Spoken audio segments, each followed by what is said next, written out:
Hello, you're watching New Vision TV News. My name is Lynn Komjisha. Thank you for tuning in. We come to you from the New Vision newsroom. We bring you news around Uganda, news around the East African region, and news around the world, as well as Pearl of Africa and a special report. For now, we take a look at news around Uganda. From Kampala, flock of embattled born-again Pastor Joseph Kabuleta today held prayers near the Special Investigations Division in Chireka after they were denied entry into the premises. The members had gone to check on their pastor, who was arrested on Friday last week. Police say he repeatedly posted grossly offensive messages under Joseph Kabuleta weekly rant returns. They demanded their pastor be produced in court. The Director of Public Prosecutions, Mike Chibita, has promised to decide on detained Pastor Joseph Kabuleta's case file before the close of Friday this week. Speaking at a press briefing at Workers' House Tuesday morning, Chibita, who acknowledged receipt of the case file from Police Special Investigations Division for perusal, noted that given the sensitivity of the matter, they are going to ensure that the decision is made by Friday. I am a child of the Most High God. From Katakwi, students of St. Paul's Secondary School have joined the Journey of Hope Walk 2019 #Schools Not Streets campaign this morning as the core team set off for their 16th leg from Katakwi District Headquarters destined for Olilim. They will get into Tuna Park, Karamoja Sub-Region Wednesday, and Lamoriotot Village, the destination, Thursday. Still in Katakwi, residents have asked the members of parliament to follow up the issue of creating the new district of Toroma. In December 2016, Katakwi District Council resolved to create the new district of Toroma and the 3 counties of Katakwi, Magoro and Ngariam. Currently, Katakwi District has 20 sub-counties and town councils plus 2 counties of Usuk and Toroma.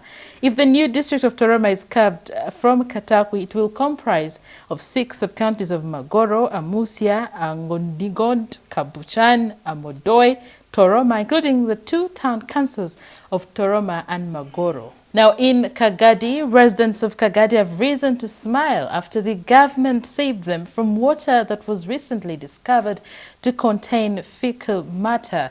We have details of this story. Residents of Kagadi have received piped water to address the continued use of contaminated water. A study conducted by Uganda Rural Development and Training Program revealed that water in Kagadi was contaminated with fecal matter. The government, through the Ministry of Water and Environment, has decided to supply clean and piped water to the people in the area. For Stephen Biarhanga, the local Council 5 of Kagadi District says many residents have been falling ill due to contaminated water sold to them, but the piped water initiative is going to solve the issue. These entrepreneurs whom we have been encouraging, they don't have how to preserve this water. To treat it, they don't have treatment points for this water. And our people just take it the way it is. And that's why we are welcoming as leaders this Kagadi Water Project, because for it has a water treatment area, it is tested, and it is disease-free. Bernard Parillo, an engineer in the Ministry of Water and Environment, states the water supply system project is going to cover Lutete, Chenzige, Muhoro and Kagadi town councils, and works will be completed by December this year. We are still optimistic that by December this year, these projects will be completed. But there are still some key stages to go on to secure the land, especially for the tank, and then the service connections. This project was overseen by the district's Member of Parliament. I want to sincerely thank you, the contractors, for what you're doing, and the Ministry of officials so far being here and supervising our team that is supposed to bring a service that we have demanded for so long. This report was compiled by Jimmy Louis Ma for New Vision TV. What I see, we News from Amuria District. Musa Icheru, State Minister for Disaster Preparedness and Relief, has warned youth to stop attending parties they are not invited to. He also cautioned the youth who attend parties without invitation, commonly known as Okadibong, to be disciplined, promising to handle those who become a nuisance to the society lawfully. The minister, who is the Amuria County MP, also asked the leaders of the newly launched sub-counties in Teso to eradicate gambling, which he called a security threat. His appeal followed the murder of a boy by his colleague in Katine Sub-County Soroti District over a disagreement of 1,000 shillings in a game of cards 2 weeks ago. Echelu challenged the youth to engage in economic activities that can yield a positive livelihood other than wasting time in gambling. In Namaingo District, authorities have closed down 3 primary schools located in Sigulu Sub-County after they were attacked by strange caterpillars. The caterpillars reportedly always crawl into the classrooms, forcing pupils to flee for their dear lives. According to one of the pupils, Joshua Kandenge, the caterpillars cause an irritation if they get in contact with the skin. The schools closed down are Waisi Primary School, located on Waisi Islands, Siro Primary School, Silo Islands, and Buyaga Primary School.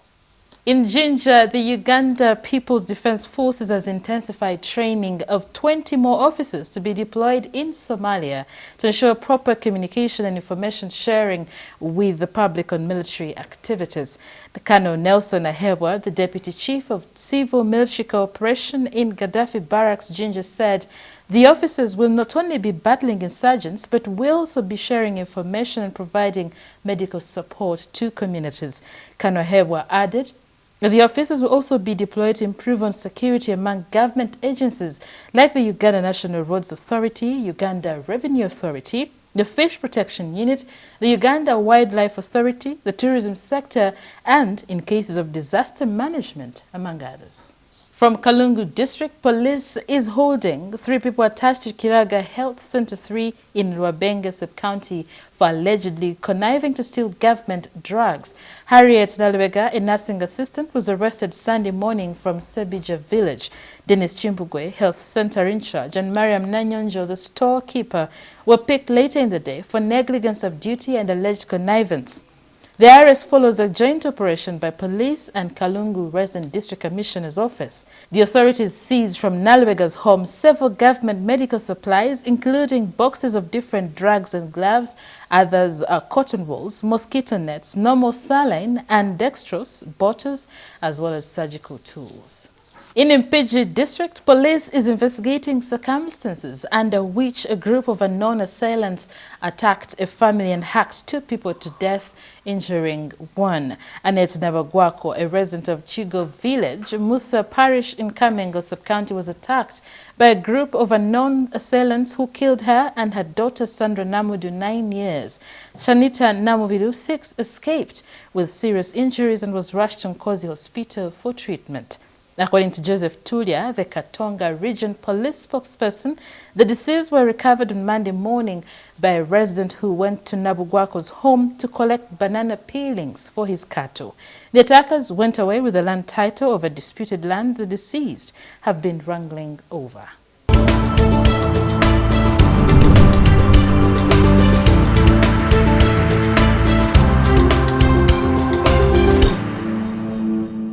And now for news around the East African region. In Tanzania, President John Pombe Magufuli has disclosed that he sacked 54 Tanzanian police officers between the months of January and June. Speaking during the launch of 20 housing units for police officers in Geita region, Magufuli said that his administration would not tolerate any acts of indiscipline in the force. He praised the Inspector General of Police, Simon Siro, for cleaning up the police force. In Kenya, the Director of Public Prosecutions, Nurdin Haji, is on a mission asking foreign governments to stop Kenyans charged with corruption from traveling to their countries. Haji has held consultative meetings with ambassadors of various Western countries to discuss the matter and other areas of cooperation and collaboration. Key Kenyan officials have in the past been linked to various corruption scandals. This vice is one of the reasons the country's currency notes were changed to expose those who had stashed money in their homes.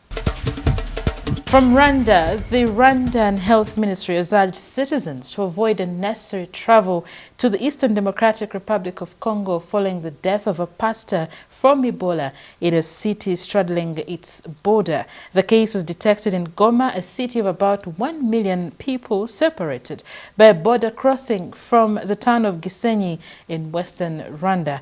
Goma is the biggest urban hub to have been affected by Ebola since an outbreak that has killed more than 1,600 people since it began in North Kivu province last August. Now for news around the world from DR Congo, the first patient to be diagnosed with Ebola in the eastern DR Congo city of Goma has died, according to the governor of North Kivu. Kale Nzanzu told reporters it was unfortunate. The case, the first in a major urban hub in a nearly year-old epidemic of Ebola in the region, has sparked deep concern in neighboring Rwanda and at the United Nations. In South Africa, former President Jacob Zuma on Monday dismissed multiple graft allegations against him, telling a judicial inquiry he was the victim of conspiracies, years of character assassinations and plots to kill him. In an often rambling monologue, Zuma accused unnamed foreign intelligence agencies and spies of working against him, adding that he survived attempts to kill him. He's accused of overseeing mass looting of state assets during his 9-year tenure before being ousted by the ruling ANC party in 2018 and replaced by his deputy Cyril Ramaphosa. Zuma must fall, Zuma must fall, Zuma must fall, Zuma must fall, Zuma. In Burkina Faso, prosecutors launched an investigation Monday into how 11 people died in custody overnight in cells at the premises of the anti-drugs unit in the capital, Gadugu. Police informed the prosecutor's office that 11 people held for drugs offenses had died overnight.